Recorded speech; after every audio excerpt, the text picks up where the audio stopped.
Hi everybody, Dan Illman, Matt Bernier, the DRFBets race of the day for Saturday, March the 9th, a very important Kentucky Derby qualifying points prep race. It is the Grade 2 Tampa Bay Derby going 1 1/16. $400,000 is the purse, and you're not going to want to be caught napping on Tampa Bay Derby Day, because check out this deal from DRFBets. First post bonus on the preps. That means if you bet $25 to win on one horse in race number 1 at Tampa Bay on Tampa Bay Derby Day, or at Aqueduct on Gotham Day, or at Turfway on Jeff Ruby Stakes Day, you get a $10 bonus. Find out more at drf.com/preps. Here's the field for the Grade 2 Tampa Bay Derby. Again, these 3-year-olds traveling 1 1/16. You can access free formulator past performances on the race of the day event page at drf.com. Download them. Handicap along with us. We'll take the field in post position order, Matt, beginning with the number 1 Admire. And Admire's trainer, Dale Roman's very high on this horse after he won a maiden at 1 1/8 to close out his 2-year-old campaign. And in a way, Dale was right, because this horse improved 16 buyer points in his seasonal debut, but yet he could only finish 5th in the Withers. Well, and for me, that's kind of a key point for this entire race when you handicap the Tampa Bay Derby. What do you think of the Withers? Because the numbers that those horses exiting the Withers earned that day, whether it is Admire or Sir Winston, they're both very, very competitive. But to be honest with you, they never looked like they were a threat at any point in the Withers. So either the Withers is going to end up being a very key prep, which is entirely possible, or these horses are a little bit overmatched. I'm right now going to lean toward them being overmatched, but look, crazier things have happened. Let's get to the number 2, Sir Winston, who finished directly in front of Admire in the Grade 3 Withers. Both of his lifetime wins have come on synthetic surfaces. No real surprise, considering his dam excelled when switched over to its synthetic surface. A Grade 3 stakes winner right here at Turfway Park. Sir Winston, sort of an even performance in the Withers. I'm a little bit surprised that Mark Cassian entered this horse in the Jeff Ruby Stakes. Yeah, I was going to say, it would seem logical enough to run him on a surface that his pedigree would suggest and that he himself has had success over. But clearly this is a confident move. Leparoux takes the mount. We know that those guys, those connections have teamed up in the past. Again, I just kind of echoed the same thing with Admire. I almost feel like you're either a believer in one. If you're a believer in one, you have to be a believer in both, in my opinion. Right now, I'm not in either. We had a long shot for the 3, Lord Dragon, 30-1 on the morning line, but maybe this horse is finally living up to his pedigree. He's by Oxbow. The dam was a Grade 1 placed router on a synthetic surface, and this horse was able to come up and win a maiden race going 2 turns at Tampa Bay last time out. His buyers are light compared to those of the top contenders. Yeah, you know, if you look at this horse just sort of at face value, you go, he really is way up against it in here, and I believe that, and I agree with that. But the idea of him going forward, I think he might be an okay horse. I mean, the fact that it took him as long as it did to break his maiden, not ideal, but still, he's run decent enough figs. If you think he continues to sort of trend the right direction, why can't he be a useful one down the road? And the horse he beat came right back to earn a 76 buyer speed figure when just nipped in a maiden special weight on the turf at Gulfstream Park in his subsequent start. The number 4 Dream Maker ticks a lot of boxes. Let's begin with pedigree. He is son of the all-world stallion Tappet, a foal to the Grade 1 stakes winning turf horse Dream Dancing, a half to Sky Dreamer, Grade 3 placed routing on a synthetic surface, a half to Awesome Sky, Grade 2 placed routing on dirt. He just earned a powerful 89 buyer speed figure when humbling a couple of next out winners last time out at the fairgrounds, and he's trained by Mark Cassie, who already has a main Derby contender in War of Will. And, you know, you have to wonder if part of the reason Dreammaker is here is to separate those two boys. If you think that they're both very, very talented, last thing you want to do is run them against one another. Look, I was high on this horse early on as a 2-year-old. I loved his career debut when he broke his maiden, overcame some trouble, and just was much the best that day. And maybe he disappointed in the hopeful, but at the same time, I thought it was a little bit of a passive ride from Julian Leparoux. You know, it is what it is, happens from time to time. The Breeders' Futurity, you're supposed to just draw a line through it given the start. He never really had a true chance to run, gone for some time. The way he came back, if he moves forward off of that effort, you brought up the next out winners. He was 8.5 lengths clear of a next out winner that earned an 87 buyer. I just don't really have much to knock about this horse, perhaps other than price, but I still think it might be playable. A lot of folks forget he was the favorite in the Grade 1 Breeders' Futurity, and I think this horse has just grown up mentally as well as physically. You mentioned he was a little bit tough to ride in the Hopeful, and also with the troubled trip in the Breeders' Futurity. Tough to ride, not so last time out. Maybe he's woken up. The 5 is Well Defined, who just took the local prep of this race, the Grade 3 Sam F. Davis, in gate-to-wire fashion, but our Timeform U.S. pace projector believes that Well Defined might have to do it a different way in the Tampa Bay Derby. They have him sitting second off of a fast pace, and in the Sam F. Davis, he was as loose can be. To me, this is also sort of, it's the race within the race where I don't know if I really have a full grasp on how this pace is going to play out. The pace projector has those stretch out sprinters that are going to be forwardly placed. That is very logical. I mean, it's just a sort of handicapping 101, but at the same time, it's not like those stretch out horses are burners. I think it's going to be interesting to see how they play that.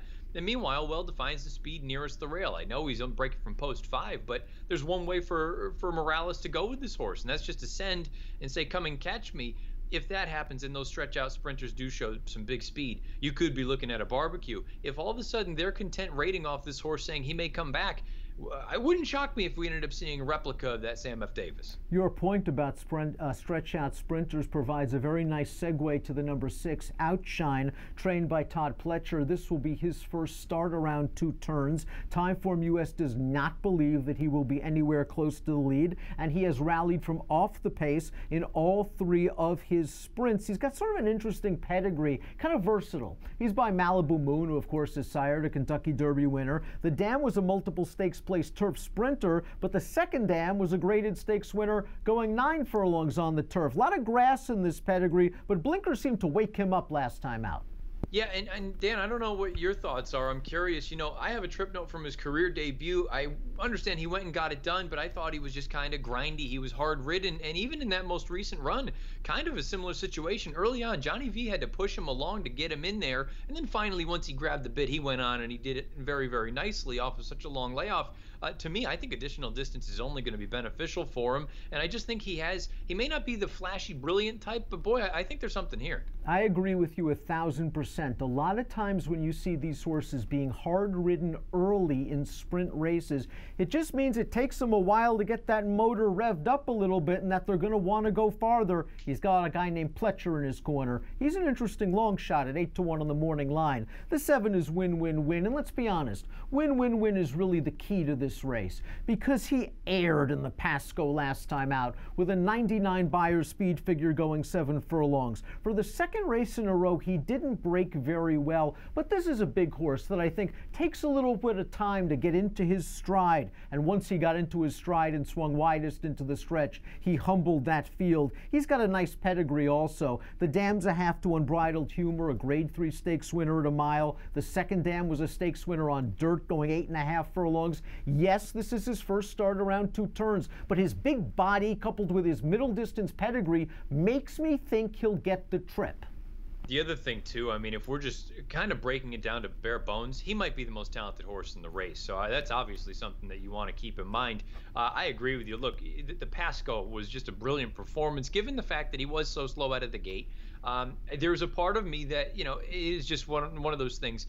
I want you to prove to me that 2 turns is within your scope. I wouldn't be shocked if he can handle it very easily. I do wonder, though, even if he does handle this, and let's say you go on down that road, I wonder if when it's all said and done, he ends up being just a dynamite 1-turn kind of horse, whether way down the road. I'm talking way down the road, Met Mile, Cigar Mile type. But for now, boy, he's done nothing wrong through 4 lifetime starts. We're going to find out if he's a Derby contender or if he's a world of trouble. A horse that stretched out last year at Tampa Bay, ran really well, but ended up being a sprinter. The 8 is The Right Path, trying 2 turns for the first time as well. Another one with a nice pedigree. He's by Quality Road. The Dam's a half to our good old friend Fed Biz, a multiple Grade 2 stakes winner on dirt and synth, sprinting or routing, and I thought The Right Path ran well off the layoff last time out against Outshine. I don't think that trip had to work out for him.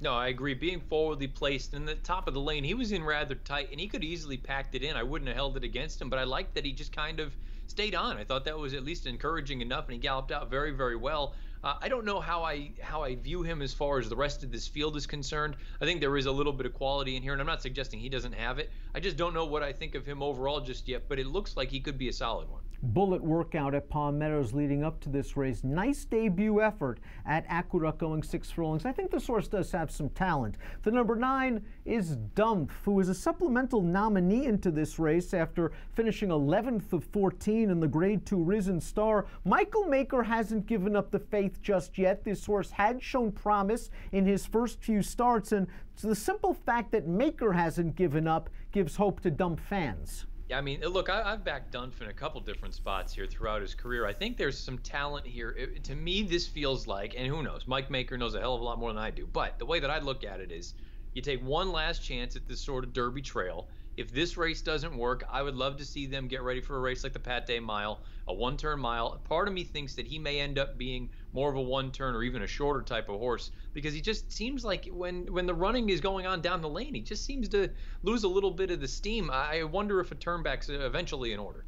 Bill Mott a little bit disappointed last week when his sparkling maiden winner Hidden Scroll finished off the board in the Fountain of Youth. He's got another maiden winner though, trying Graded Stakes Company in the Tampa Bay Derby. That's the beautifully bred Juddmonte homebred Tacitus by Tappet out of the 5-time Grade 1 Dirt Route Stakes winner Close Hatches. And this horse I thought looked good winning at Aqueduct last time out. That third place finisher came back to earn buyers of 75 and 79 at Aqueduct in his next 2 starts. Lasix on for the first time. You know, this is another sort of ambitious placement for someone like Bill Mott, who usually doesn't do this. This is a horse that hasn't started in quite some time, and he only has a maiden win to his name. Obviously, everyone sees the pedigree and knows what Close Hatches was all about. I was most impressed in both of his starts with his agility, which, you know, on the far turn in both races, he was able to make some serious hay. And sure, he flattened out a little bit in the debut, and then he went and grinded out that win in the second start. I don't know that I love him here in this spot, but I think down the road, I think there's plenty of ability here. Formulator fact for the stretch-out sprinter and the horse that Timeform US believes will be on the lead. That is the number 11, Zendon. Trainer Victor Barboza Jr., past 2 years, 3-year-olds going second off the layoff on dirt, almost 40% winners, and a 327 ROI. This horse ran second to the rock-solid Call Paul last time out in the Swale. He actually's got a nice little pedigree. Dam's a half to Sweet Reason, who won 3 Grade 1 stakes races, and also a half to the Grade 3 stakes winning dirt router Don't Forget Gil, who excelled at Tampa Bay. But this horse really is going to have to hustle from this outside post to get a good position without losing too much ground on the first turn. Yeah, another situation where the post is certainly up against this horse. Hated that he never changed leads down the lane in that Swale. And to be honest, I'm not a big fan of the Swale as a whole. Call Paul is fine, but I don't know how good that field ultimately was. He's got a lot going against him here. Pick time for the Grade 2 Tampa Bay Derby. All important qualifying points on the line. As we take a look at our top selections in here, you like the number 4 Dream Maker. And again, this is a colt that just seems to be coming into his own. Yeah, I have to be honest, man. You know, these 3-year-olds as a whole, they've kind of been underwhelming to me. At least we saw a good performance last weekend in the Fountain of Youth.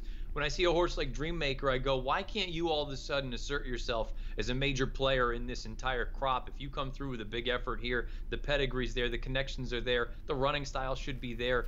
I was just really impressed with that run at the fairgrounds. To me, he is a major win bet if he's 3-1 or better. Win, win, win. The 5-2 morning line favorite has a lot to answer. He's got to go 2 turns for the first time, and he's got to figure out the gate. I like that Mike Trombetta on the 24th of February worked him out of the gate, 5 furlongs and a bullet 59 and change. Maybe he's figured it out. If he breaks, he can sit in the second flight. Again, he's just a big horse that to me acts like physically he's going to get the distance. I like win, win, win in here. I'm going 7-5-4-2. Give me numbers. I'm going 4-7-6-10.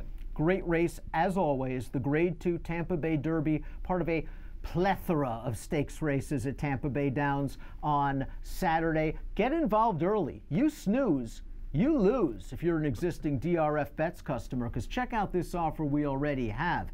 Bet $25 to win on one horse in race number 1 at any of these prep tracks. Aqueduct, Tampa Bay, Turfway on Saturday. You get a $10 bonus. This season you can earn up to a $130 bonus. Learn more at drf.com/preps. Approximate post time for the Tampa Bay Derby, 5:25 Eastern. Good luck.